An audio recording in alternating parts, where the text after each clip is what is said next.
Greetings, my name is Stephen Reiff and I'm standing outside the Hub Culture Ice House here in Davos on this beautifully sunny day with the infectiously lovely Edie Lush.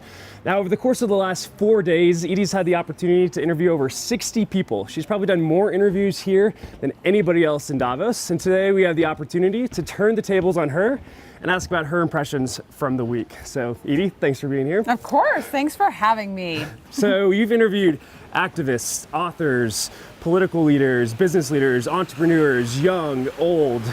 Tell us what are some of your main takeaways, main impressions from the week? Well, besides the fact that sleep is overrated, I think my main takeaway from the week is, well, the global elite, frankly, has a role to play in defending globalization. This is, we're talking on the day that President Trump becomes President Trump. Yep. We've seen Theresa May come to Davos. I have to say she didn't get a great reception from the folks here. Mm-hmm.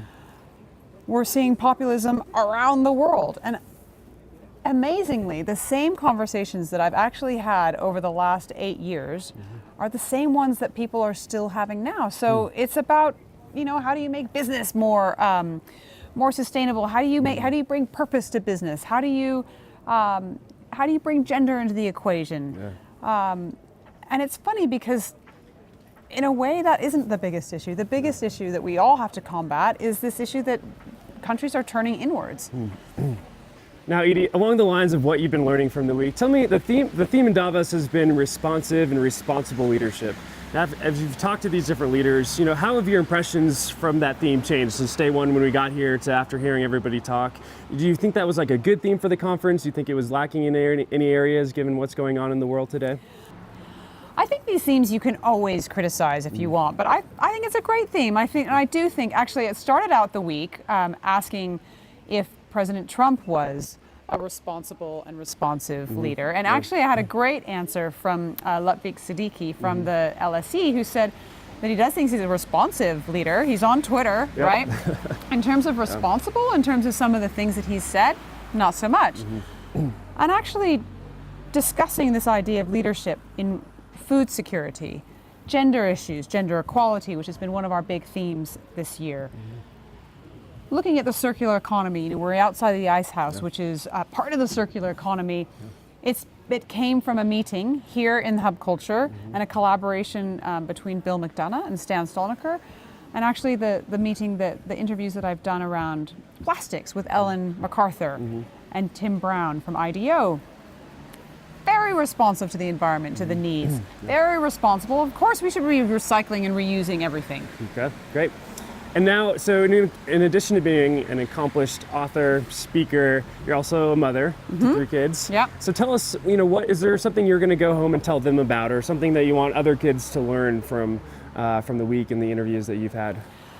First of all, I want them to think about artificial intelligence, and I want them to think about what that means to them in terms of how they structure their own education, because we're all in charge of our own education, and what are the things they think that they'd like to do to be involved in that kind of world.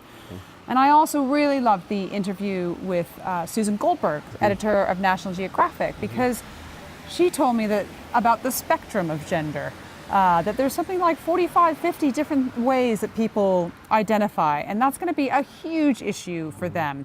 I was actually quite affected when she told me that for the issue, 9-year-old girls were saying that they already felt that being a woman or being a girl was a disadvantage. And that totally hit me, because I've seen some issues with my own girls about maybe it's not quite as fair. Yep.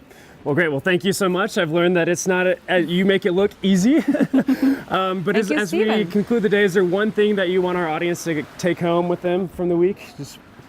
Can you boil it down? It's 60 interviews, probably 5 hours of talking on screen. Is there one thing that you can boil down that you want our audience to think about? I think Davos remains completely relevant. There's a ton you can always criticize, especially when you're not here. But I think the people who come, the communities that exist here, they are relevant and they are changing the world. Well, thank you so much, Edie. It's been a pleasure interviewing you. And this is Stephen Reiff and Edie Lush signing off from the Ice House here at Hub Culture. Yay!